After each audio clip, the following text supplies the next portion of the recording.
I am so pleased to have you here. My name is Matthew, or MJD from Guild. I want to give you a heads up as soon as we get into this that on the screen, you will see a chance to do Q&A. And I want to invite you at any point in time to jump into that Q&A. Let us know if you have any questions for Toby or for Crystal. I will try to remind you all again. But in the meantime, let me give you just a quick picture of who is on the line with you all. So we'll go through our speakers, the agenda. Here we've got a business case that Toby will walk through for us. What does the data tell us about building versus buying talent, specifically in this manufacturing, transportation, and logistics vertical? We'll go from there into a couple of examples. I'll share some stories, and then we will bring Crystal and Toby back on to tell us from their vantage point, to give us their experience of what works. I want to just do a quick who is on the line with you, and then I'm going to go back and say more about our organizations. So let me introduce Toby for a second. Toby Colshaw is Vice President of Talent Intelligence Strategy at Lightcast. He's the former Talent Pipeline Strategy and Intelligence Leader at Worldwide Amazon Stores and Global Head of Talent Intelligence and Executive Recruitment Research at Royal Philips. He was named by Recruiter Magazine as one of the 11 most influential in-house recruiters in 2017, is consistently ranked every year too, until being inducted into their Hall of Fame this year. Congratulations for that, Toby.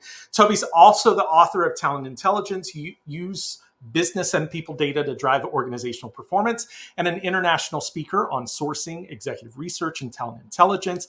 He's also the founder of Talent Intelligence Collective and a co-host of the Talent Intelligence Collective podcast. Toby, thanks for being on with us.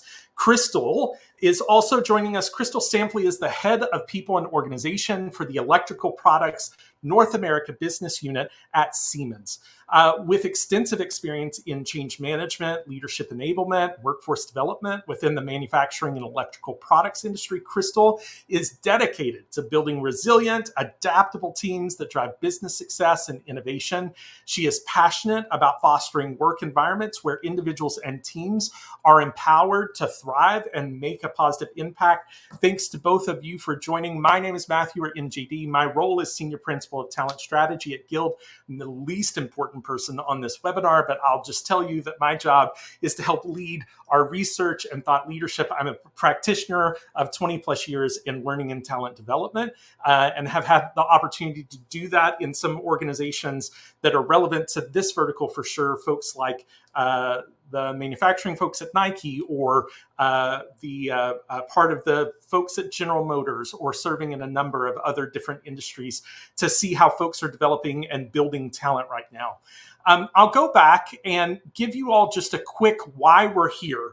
Why Lightcast and Guild? Why is that important? If you don't know Lightcast already, Lightcast is a leading labor market analytics company that provides data and insights to employers, educators, government organizations to help them make informed decisions about workforce development, talent acquisition, and program effectiveness.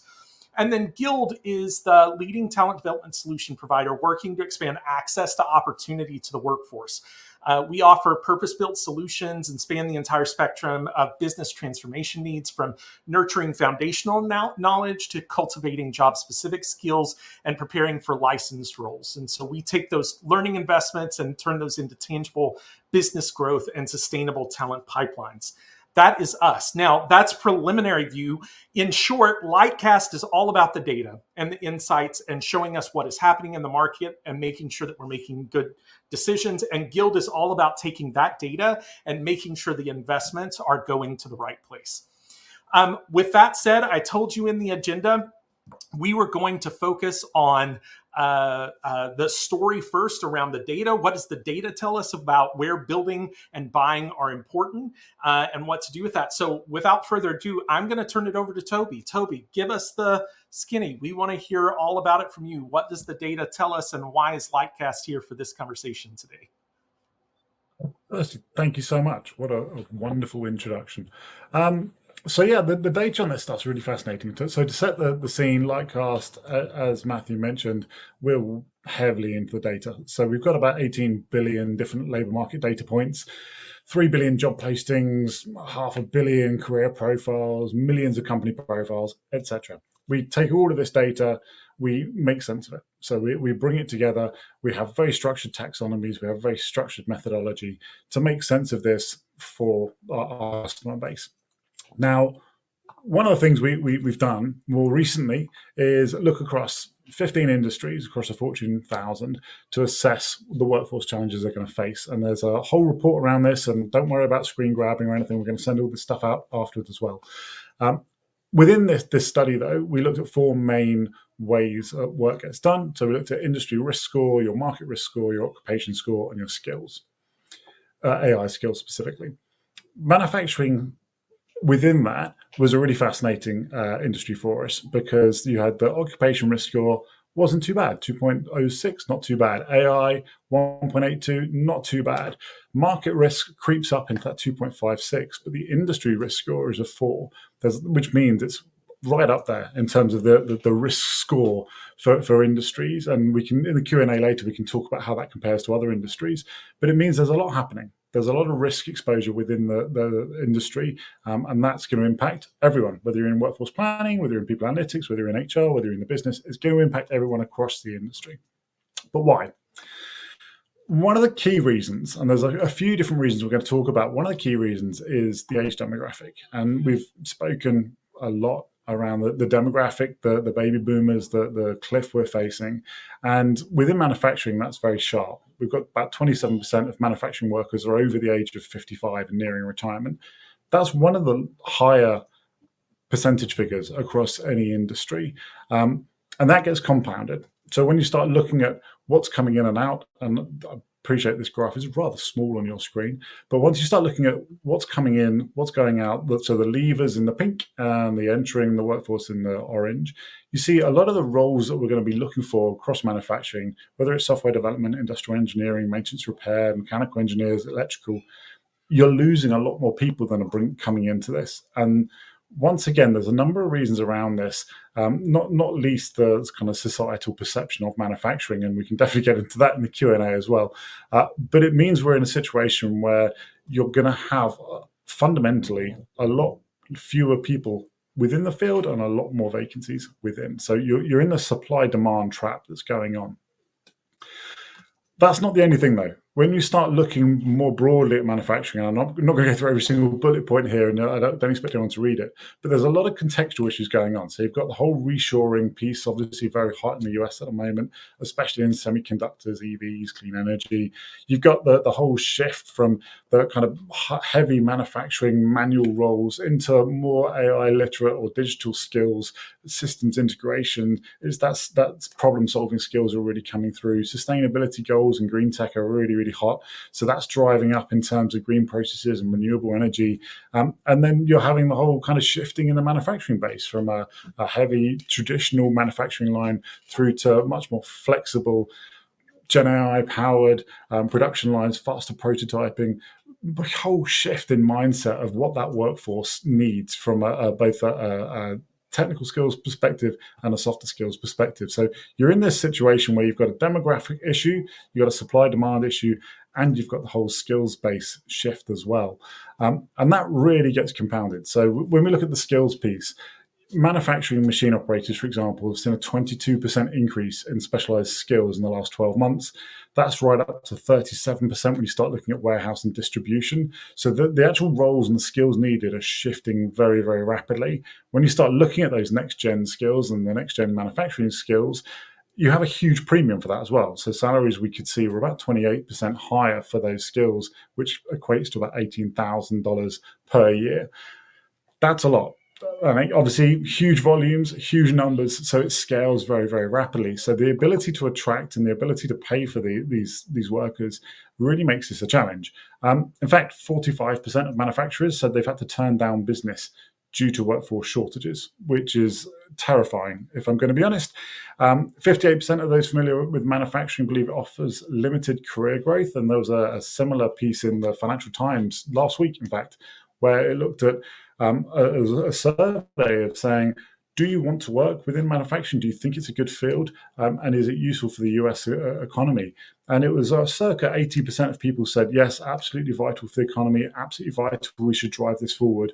But only 20% circa were saying, I'd want to work there and I could see my own career development and career advancement within it. So there's definitely a perception issue within there as well. And as I say, 77% of the future workforce, say manufacturing, is not currently on their radar or being talked about. So it's definitely an issue. We've got the contextual piece of the salary, we've got a contextual piece of the demographic, and then it all drives through to people aren't seeing manufacturing as a route forward. So buying externally and buying in the talent you need is going to be a continual challenge, and it's not going to be something that goes away. Now, what does that actually mean when you get down to the numbers? Over a 12-month period, employers could save about 2.8 billion collectively by developing these roles internally rather than looking at externally. Huge numbers. When we looked at the top 5 build occupations, we saw there were about 19,000 employers looking for those roles, and it was a huge investment. When you look at the talent acquisition investment perspective, it was $10 billion, representing 28% at the total spend in the US. So there is definitely a huge issue here around how much your people are having to spend to buy this talent in. And when you look at the buy versus build savings, you're at about 2.8 billion. Obviously, top employers, Amazon, Raytheon, Ford, GD, and Boeing. But it's a huge, huge issue, and it's not going to go away. And when we start getting into the granularity, and as I say, this whole report will be sent out, so you don't need to worry about getting into the minutiae here. But it really doesn't matter which field you're looking at, whether you're looking at your trailer and truck drivers, when you're looking at manufacturing production, or right through to maintenance managers or production workers. When you look at the buy costs and the build costs, it really is a case that it's going to cost you a lot more to buy this talent in. So buy cost is essentially looking at everything that's the annual non-salary costs of hiring a worker. So it's your benefits, your taxes, your recruitment, onboarding, ramp up productivity cost. And the build cost is looking at estimated savings from the building of talent internally versus external. So it's that difference and that variance. And as we see from the build time, you've got that lead time of bringing people in is often going to be a lot longer than actually building them up internally as well. So we've got this kind of perfect storm going on where we've got all of the demographical stuff, all of the skill stuff, all of the cost-based stuff, all coming together to say, in actual fact, this is a really, really difficult industry to be trying to hire into. You really should be looking at your internal workforce at this moment. And with that, I think I'm going to pass over.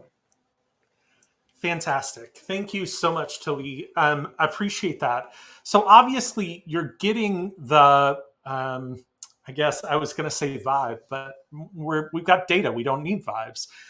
You're seeing from the data what this looks like. And I think in general, there are none of us in business right now that aren't getting pressure to find ways to cut costs, drive efficiency, and grow growth in our businesses. And so I think the way that we think about talent, if you're in the HR function, if you're in the business function, the way we think about building talent as competitive advantage that both grows efficiency, reduce costs, creates more engagement, it becomes really important. So we've covered the why, the pressures that are reshaping the manufacturing workforce.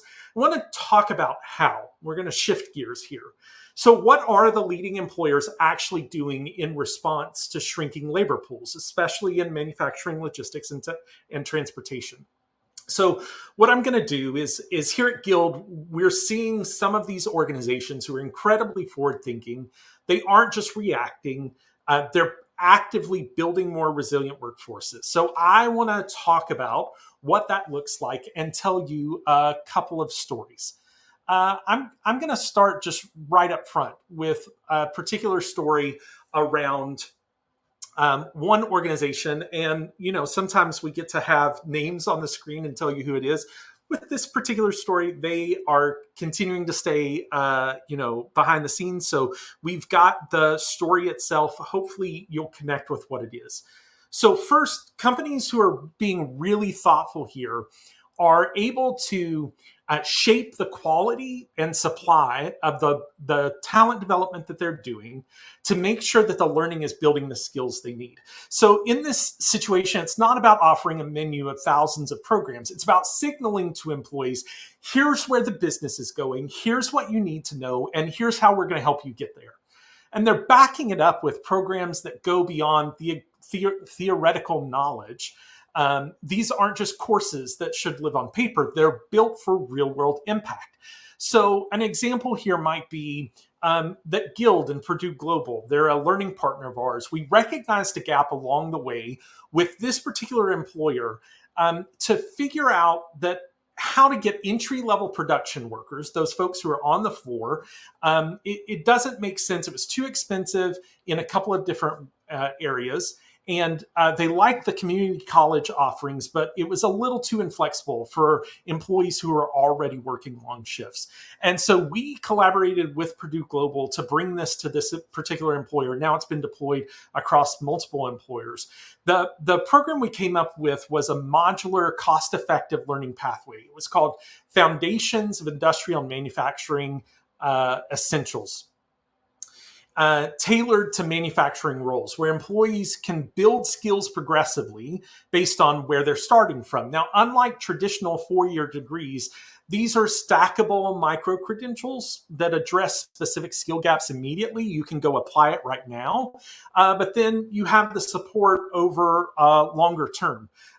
So that they can invest. Another example with this particular employer, Guild and Purdue University started working on a pioneering program that would unbundle the engineering degree. Now, many employees in those kind of engineering spaces already hold a degree.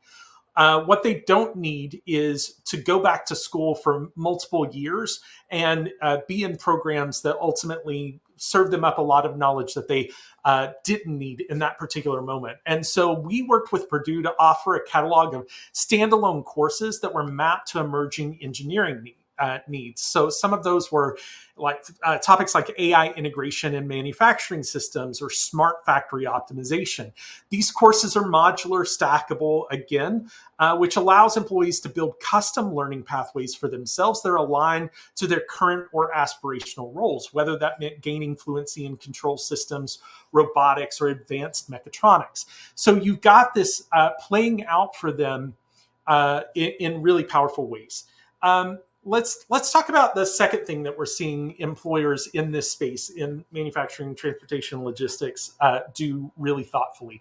They're starting smart about where they're building from, and they want to make sure that the place they're investing has high impact. I think sometimes for those of us who are responsible for HR, especially those of us working at if we also have some enterprise responsibilities, we get way too sidelined and sidetracked by offering large suites of big things that frankly don't always matter as much. And then sometimes we go after what is easiest for us to execute operationally. But at the end of the day, the employers we see that are winning the most are those who are making sure they tailor what programs they're offering to the places that are maybe hard to fill roles or high volume frontline roles that drive operations. The employers are clearly defining their future needs and illuminating the pathways to help employees get there. So you're seeing a quote on the slide now. I want to read it for those who might just be listening. So this is a VP of Total Rewards. And we worked with them to share how they might gain buy-in for skilling, go directly to operations leadership, and maybe even the CEO. His response to us was this: it was very easy for me to go and say, we don't have enough mechanics. More are retiring than entering by far. We're not offering anything to grow our own. We can't go buy them, so let's build them. For that company, offering this program wasn't a nice to have. It's not about making sure you have a nice round catalog of offerings. It's not even about the program. It was, in his own words, about the survivability of the segment of their business. So this is the second practice that we see. First is making sure they're shaping learning quality and quantity. Second is they're starting from a smart place. And then finally, what we see is folks who are really trying to differentiate here, connecting learning to outcomes. So they're not just tracking clicks. They're not just tracking enrollments. They're tracking engagement, completions, promotions, readiness for new skills, for new roles, building of new skills, retention gains. Now, this is made possible when you have collaboration between HR and the business, Total Rewards, who might be investing the money, and L&D, who's often operationally managing these things. They have to come together, bring their data together, bring the strategy into a coordinated view. So this is an example you're seeing on your screen. Across Guild's manufacturing, transportation, logistics partners, the learners are 3 times less likely to leave their employers compared to non-participants. That's loyalty that's built on opportunity. This is essential all the way from those who are experienced in the workforce, who need to, or may even be near retirement, but they need to know how to use the new platforms and technology on the factory floor, to Gen Z talent that needs, you're having a hard time attracting that talent. They need to see that career opportunities exist. And so if they know they can come in and get access to learning, but not just learning, that the people who access these programs are those that get promoted and get access to new roles. And in a world that feels incredibly disrupted and messy, they're able to get to the right place and see a future for themselves inside your organization. What I want to do here is I actually want to play a video for just a second. It's about a minute long, and it's from a learner who was in one of these programs and their take on the experience they're having. I'm an operations manager. My job is to develop talent and to make sure that we are running a profitable operation. We're a facility that takes the returns from the stores. We get that straight inbound into the warehouse, and what we do is we run diagnostic tests on these returned items. And it's been one of my personal goals to, upskill. I wanted to go after different certifications and stuff, but I never really found the time and resources and things like that until I started working here, honestly. The biggest thing for me was that it's like specific right to what it is that I'm trying to gain from it versus doing a second bachelor. Like I can focus a small amount of hours per week towards a certificate versus having to, block off maybe 15 to 20 hours for another bachelor's or a master's degree. I am currently in the data analytics certification. I want to hone in on my technical skills now so I can put it all together and be able to impact the business in a larger way. So I think that's a powerful story to illustrate. I will tell you, I'm in the AI certificate program right now myself. Hopefully at Guild, where we drink our own champagne and enroll in those programs that are targeted towards skilling. I think what we sometimes miss is that there are a lot of learners, employees who want to invest in themselves, but they need to know the employer is providing the funds to meet them in that moment, and that they're not going to waste time and energy on programs that don't matter. So let's go deeper in. I mentioned we wanted to share a case study earlier, and I started to tell some of the story of what we had done here. Here's what I want to do. I want to go deep on a situation, the challenges that a particular manufacturer was up against, and then we'll talk about some of the outcomes that they saw. So this particular employer, they're navigating a multi-year digital transformation. They're experiencing significant shifts on the front line, which makes up about 70% of their workforce. This transformation is driven by AI and automation. And that's especially true in roles like merchandisers, fleet maintenance, sales. These jobs are not disappearing. Despite what you hear in the news, these particular jobs are not disappearing, but their tasks are evolving quickly. And this creates an urgent need for them to do some digital upskilling. So to meet this challenge, the employer invested in some programs focused on business analytics and digital transformation in operations specifically. Now, these programs are helping frontline employees increase productivity, stay relevant in their roles, and prepare for the future for the way their jobs might be impacted by digital change. And rather than treating education as a static offering, learning offerings is on the shelf to be used just as needed, they're using it in a really dynamic way, one that adapts to automation and workforce needs, the employee ambition that they see. They're not just delivering learning, they're building a more agile, resilient workforce. Now, one of the smartest bets that particular company is making is into maintenance technicians. These are critical roles, as many of you on this call know, especially as their company launches fully automated facilities. This comes with increasing complexity. Systems like robotics, PLCs, AI-enhanced diagnostics. The skills required for success have gone up significantly in these maintenance tech roles. But there's a business problem. These roles are notoriously hard to hire. There's long time to fill, there's high cost, increasing competition in the external market. In fact, job postings for production machine operators and technician roles are up 15% year over year. So while you're hearing in the jobs report that manufacturing is down, overall, there are roles that are continuing to grow, and there is a shortage of talent in those spaces. You all know that. You deal with it every day. So for this particular organization, instead of looking outside, they're looking inside. Many of their own frontline employees already have deep experience with plant ops and machinery. They just needed access to the right upskilling programs to take the next step.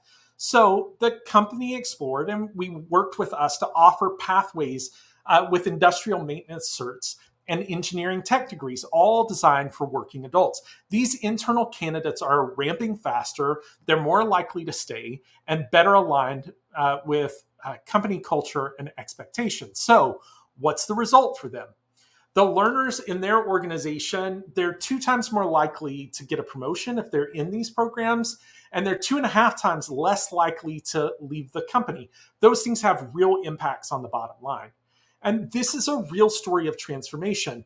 Let me give some examples. There's a machine operator in Arkansas who upskilled into IT and is now actively pursuing higher level roles in production efficiency and tech-driven operations. There's another frontline employee in this organization who earned her bachelor's in IT management, is now qualified for jobs she previously couldn't even apply for. In her words, it's been life-changing. I finally have the opportunity to apply for roles that require a degree. The programs they're offering are building credibility with folks in the business. Let me go on to another case study. This is a different employer. For this one, this is an advanced manufacturer. They operate at the leading edge of automation, systems integration, electrification. Their workforce is on the front lines of that innovation, but the nature of the work has changed dramatically. Roles that used to be repetitive and narrowly scoped are now highly technical, systems-driven, cross-functional. The speed of change created a critical pressure point. How do you build a workforce fast enough to keep up with innovation, especially when so many of the roles that you have, they weren't even designed, they didn't even exist. The programs in the market certainly didn't exist. Traditional ed systems simply aren't designed to move that quickly. And external hiring alone wasn't going to fill the gap. The employer needed to accelerate talent development inside their own business. So they focused on high growth, high impact pathways, specifically helping entry-level production associates. Again, this is the source of talent these folks are finding, and they're helping them grow into process technicians, quality techs at this particular org. They also invested in career development for engineers and managers to ensure learning was embedded across levels. Well, speed and scale were the top priorities. So they partnered with us. And one of the ways that Guild likes to work is we have this marketplace of learning partners. So we went out to our network to find innovative learning providers who would help us rethink how workforce development could actually function in a high-performance tech-driven environment. One standout example came through Indiana Tech. Their programs are built for realism with tools like mailed lab kits. So they're sending, it's not theoretical, they're actually sending lab kits home. They're mailing it out to the learner so that they can do hands-on work and get coaching from instructors.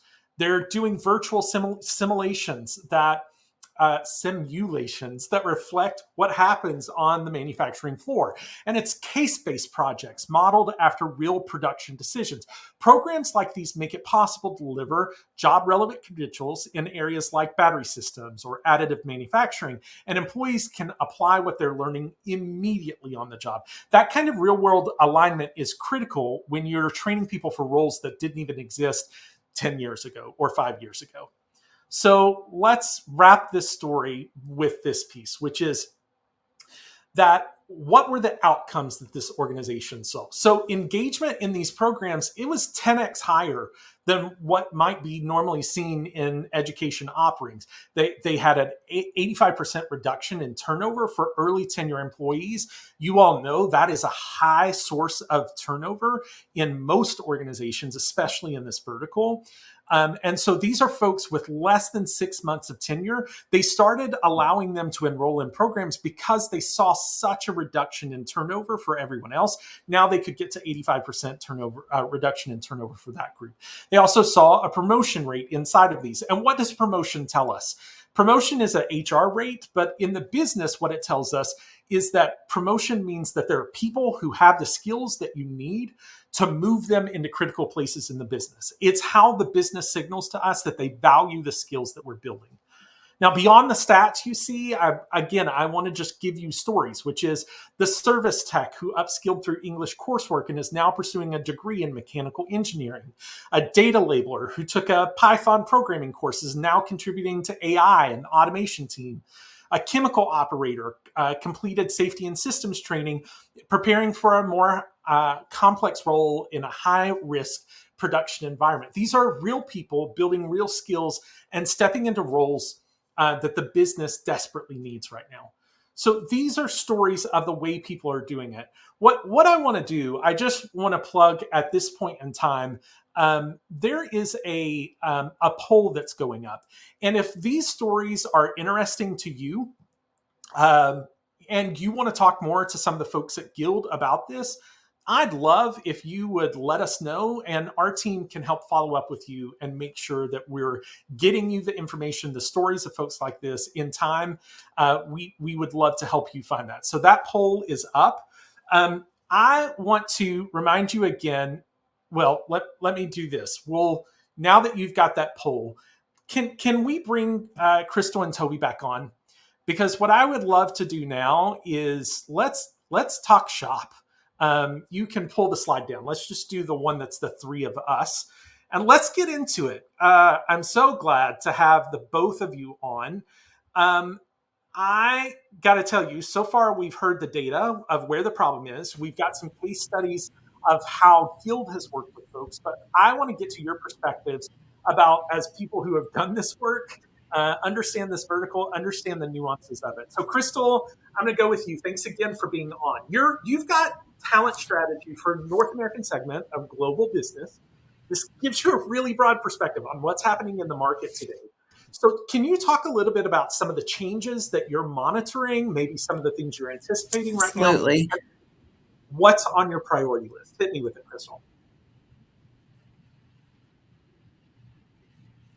Absolutely. So that's a great question. So right now we're really watching how automation, connected equipment, and smart systems are reshaping skills across the plant floor and within engineering as well.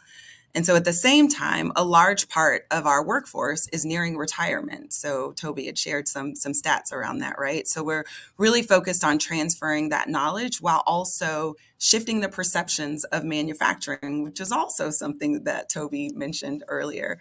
We really want to make sure that people understand that it's a really high-tech, purpose-driven career. And then also from a Siemens perspective, we're really expanding our US population under our local for local strategy, right? And so we really need strong regional pipelines in the areas in which we serve. And that just can't be about filling our own roles, right? We are a purpose-driven company and we are thinking socially, right? About strengthening not only our talent pool, but also the broader talent pool. For the communities and the industry overall. So thinking about our social strategy. So my priorities they're pretty clear, right? So we want to grow our talent inside our business. We want to build strong school and college partnerships to widen the market in terms of talent. We want to keep those jobs and competencies flexible and truly tell our story in a way that keeps people engaged and our culture steady throughout this change that we're experiencing. I love that. Toby, so a similar question for you. You did have a very Amazon view. Now you get to have a broader view across the industry. I wonder, are you seeing similar patterns across the industrial landscape? And maybe when you think about this build index that's in this paper and some of the jobs that we're talking about here, what do you think what is all of this showing us about the readiness and risk for key industrial roles? Yeah, I wish I had more positive news, but it's definitely mirrored across many industries. So, whether you're looking at manufacturing, whether you're looking at healthcare, whether you're looking at so many fields that we look at and depend upon on our daily basis, they're all facing the same problems. Posting volumes for technical manufacturing jobs are rising. As mentioned, external candidate supply is tightening. Time to fill is extending, whether you're looking for like industrial engineers or automation tech or control engineers. Companies that are looking externally, they're going to have they are competing harder. They're fighting for that same shrinking talent pool. And it's all kind of broadly contextually looking at very similar reasons that we looked at in the Rising Storm that Ron, one of my colleagues, wrote about. You've got the silver tsunami happening that we've spoken about quite a lot. 11,000 Americans a day turning 65 and retiring between 2024 and 2027. You've got a labour force participation rate that's dropping and continues to drop for prime age men in the US. That's a huge issue. So you've got 2.5 million fewer in the workforce in 2024 versus 1980. You've got the kind of contextual drag of people that are both looking at addiction and incarceration, and that's another 4.6 million Americans out of the workforce. So you've got this huge risk that isn't just about the skills we have, or isn't just about the shrinking workforce and the aging demographic. It's contextually everything. There isn't a silver bullet to look at, because everything is affecting in it pretty much every angle you look at. So companies really do have to look at their own internal workforce and start skilling up, because there isn't another option. There isn't a silver bullet externally that's going to save them. Yeah, what strikes me when I hear both of you talk is that everybody's going to land here eventually. Like the talent supply, we don't see anything dramatically shifting right now that is going to suddenly make a difference and make this easier. So this is a point that every company is going to come to. The question is, how soon will you have the realization? How soon will you build out the infrastructure so that you can have the competitive advantage, at least for some season of time? Or are you going to kind of lag and fall in with everybody else when it truly isn't differentiated? Okay, so Crystal, when you think about the roles that are hardest to fill for Siemens, or the ones that are evolving the fastest, what are some of the approaches you're exploring beyond traditional hiring? And how do you bring your business partners along? We all know that even if those of us in HR get it around any particular topic, if the business isn't on board that they need to be building talent internally instead of placing it from the market, it's going to be a constant fight. So how do you bring your business partners along? And what have you found is the biggest challenge in talking with them about this? Awesome. So is partnering with Guild, is that an acceptable answer just to start with? I mean, y'all, that was not on the plan, but I love that you said it, Crystal. Absolutely not on the plan. It's definitely not a part of the plan, but I'm like, hey, Let's go. So to your question around the hardest roles to fill, right? So for us, it's really where the old and the new collide, right? So think automation and controls experts, think data savvy engineers and technicians, and leaders who can bridge that gap between business and technology, right? And so we're looking well beyond traditional hiring, as you mentioned, Matthew. So we're looking at moving our strong individuals across roles, right, so that they can build these different skills. Leaning on internships and community programs, right? We're really exploring those options to grow talent early, right? And then also keeping development front and center. So we're not always chasing these skills in the market. And also looking at the desires of our internal workforce in terms of the skills that they are wanting to grow and to develop. A big part of this is bringing leaders in early. And so right now we're piloting a supervisor development program that we are partnering with Guild on. That was also not part of the plan, but it's true. And starting with our manufacturing teams, right? And we want to make that shift more intentional and sustainable. So while we did talk about, there's a lot of things going on, we don't want to be reactive. We want to be proactive and really think about how we can. And at this point, it's not even getting ahead of the shift, right? Because the shift is happening. And not only even just riding the wave, but taking control of that wave, right? Yeah. So. I think one of the things that you said is like, again, I'm hot on Guild. I've been here, but like it is a multi-channel strategy. Right. Yeah. It requires having internships. It requires having community programs. It does require local relationships. It requires things that give us scale, like what we can do at Guild. But it's like it's multi-channel, because any single channel is both risky and going to fall apart potentially at any point in time, or it doesn't give us all the places that we need all the input from. Toby, when you think about it, what are some of the signals? Again, we're thinking about, when do we build? When do we buy? What are some of the signals that tell you that building talent is the right bet instead of acquiring that talent on the market? Yeah, I think I come back to that broader context, and I think the broader context is that 75% of employers are reporting difficulty to hire and difficulty filling roles, and that was a manpower study from a few years back. And if you look at a broader Korn Ferry study, projected that by 2030 there's going to be about 85 million jobs going unfilled due to skills mismatch, and that is a stat that I love, and it's $8.5 trillion in unrealized revenue off the back of that, which I love, and it's terrifying at the same time, to be honest with you. But I think kind of tying in with that is the reality of, BLS projected only 90,000 additional non-college workers through 2032, but number of jobs is nearly 10x that, is 850,000. Immigration is really the only source of increasing our labor pool for most of the Western world and developed world at the moment. But politically, that's an incredibly hot topic, and it's an incredibly difficult topic, and it's only going to kind of give one output. So it's very, very difficult to only look at the external without really factoring in. You have to over engineer the internal. And as you say, it's going to be omni-channel. With my TI hat on, I think you've got to do the internal, but you've got to keep an eye on the external competitor piece. You look at so many surveys recently, workers generally aren't terribly happy at the moment. They're not feeling invested in. They're not feeling very comforted. They haven't seen promotion rates. They haven't seen salary increases. So the workforce generally aren't terribly happy. So I think we've got to do the piece of, yes, we've got to develop them up, but we've also got to keep an eye on the competition, because if not, they could be moving at an exponential rate and see things shifting differently. So I think it's, to your point, you've got to be omni-channel with all of this. You can't have one or the other.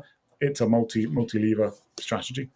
Yeah, and I think I will just say, this is where I think you all at Lightcast provide such value to us, is like, if I am looking at all the channels, now I can get really smart. What's happening in different markets? Where should we be making investments in building out a new production line?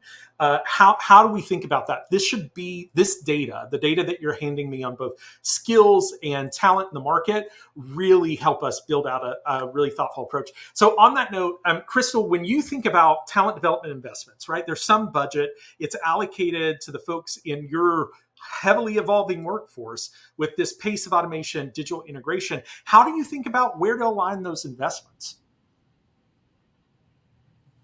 Yeah, so you start with intentionality, right? So really understanding like what's the end, like start with the end in mind. So we start with a clear view of the skills, that we'll need in a few years, and then look at mapping that against what we have today.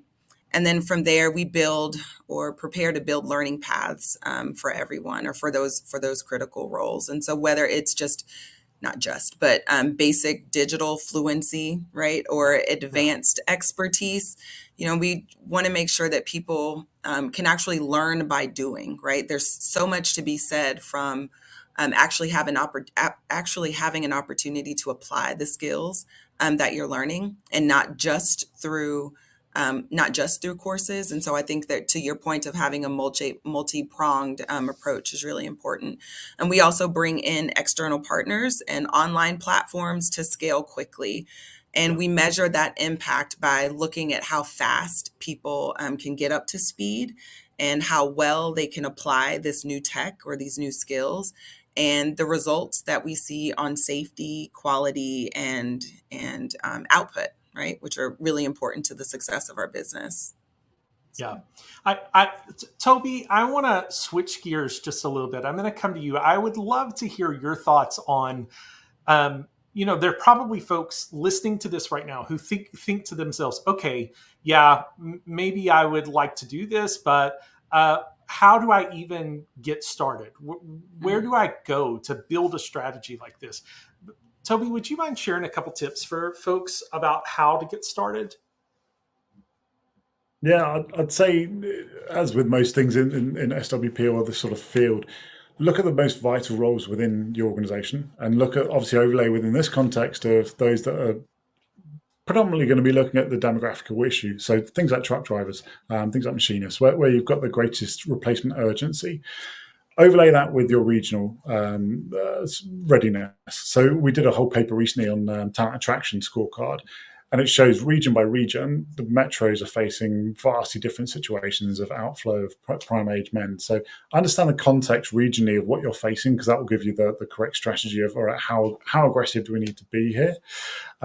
And then be very clear about what your positioning is. So if you're a smaller firm, that's going to be very different from a larger firm in terms of career trajectory, career development, the number of promo opportunities, the spans of control, et cetera, et cetera. So be very clear about kind of your employee value proposition and what you're trying to focus in on there.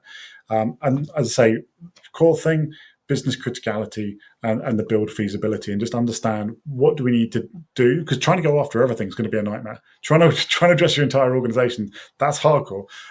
Really focus in on what's really going to be critical for our business, and then the feasibility off the back of that. Yeah, I'm going to go. We have one set of questions left. I would love, can you throw the QR codes on the screen with our faces as well? Because we're going to ask this one last question. If you want to connect with any of us, because I know we get close, folks start moving on to next meetings. Before you sign off, if you want to connect with any of the three of us, here are the QR codes. We'd love to connect with you on LinkedIn.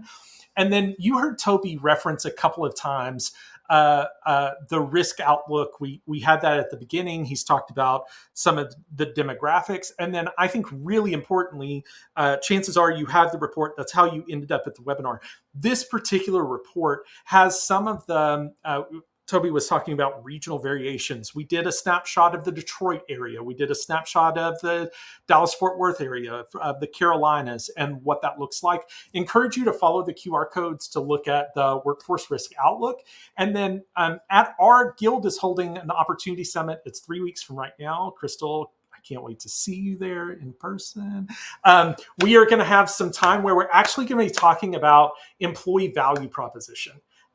In manufacturing. What does that look like? Especially when we think about, to the point here, that small and mid-sized firms have different ways that they need to compete for talent in the market compared to a Siemens or, this kind of a global organization. And so we're going to spend some time in a deep workshop with those of you in this vertical actually talking about EVP and going deep on that. So use your phone, grab those QR codes, connect with us. Here's the last question, because it's fitting to be the last question. Crystal, when you think about all this work, we have ideas, we have how we want to do it, we have people bought into it, we have the right partners and programs, we've got channel partnerships, but now the critical question is actually, how are you judged to be successful or not?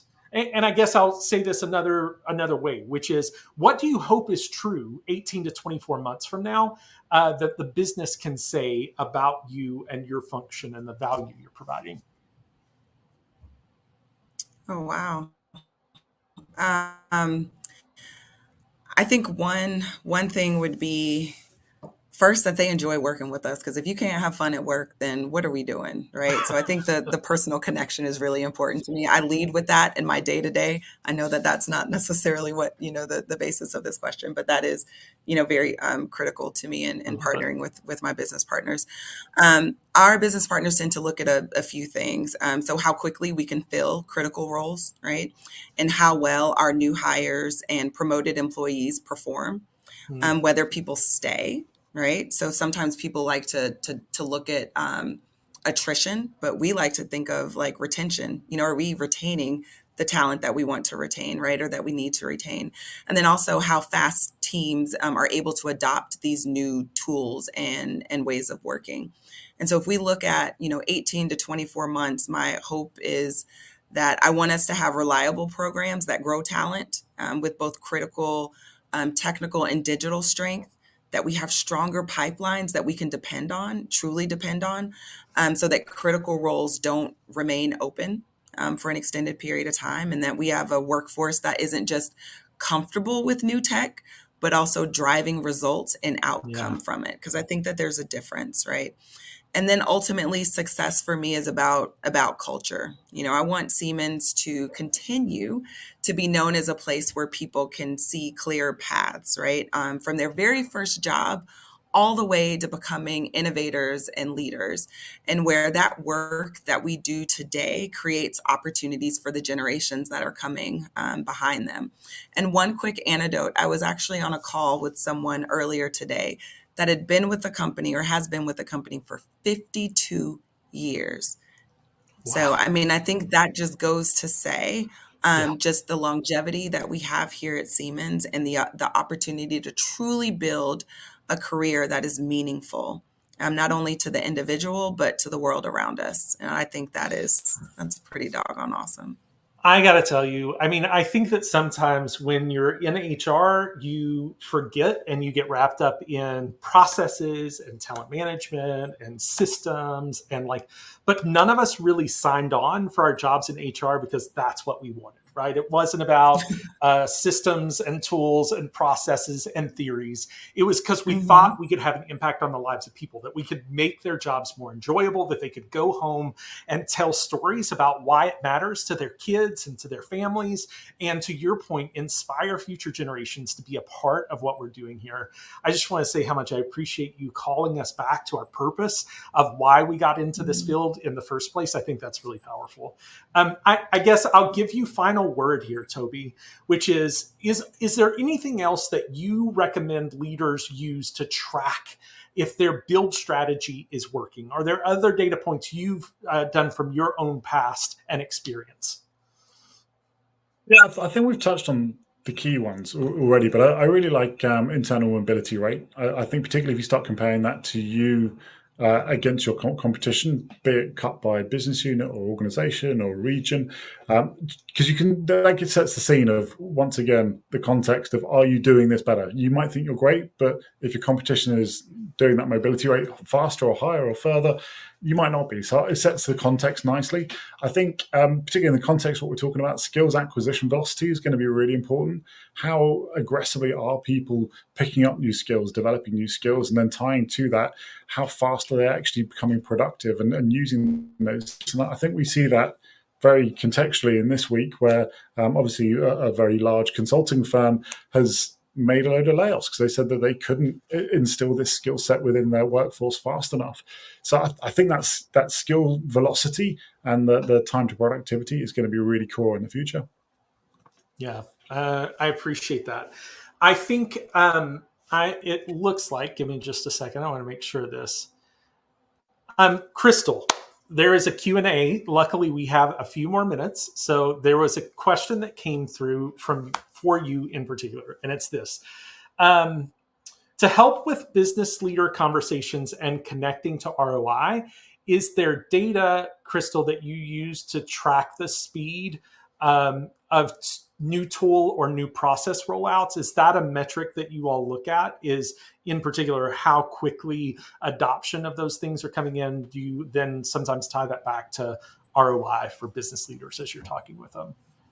Yes, that's a great question, and it really depends on the actual process that we're looking into, right? So if there may be a specific, process that takes X amount of time for someone to get, up to speed, then we would track, essentially if that time has decreased, right?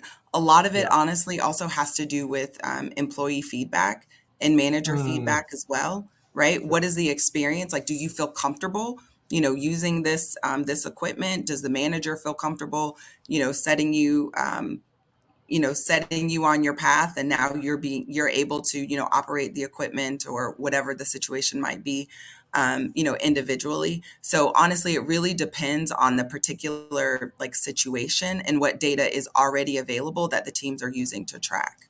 yeah, it's hard to stand up new data inputs at the last minute, right? We have to go to the data that the business already values. All right. To both of you, Crystal, Toby, thank you for the time you put into prep for this conversation, for sharing your own experiences and ideas. I hope for those of you who joined this or are watching it now that it resonates with you. You got a couple of really practical ideas that you can go have some conversations about inside your own organization. We do this to make you better and make you aware of the possibility of what's out there. With that said, I wish you all the best. Have a great day, everybody. We'll connect with you soon. Bye. Thank you. Thank you.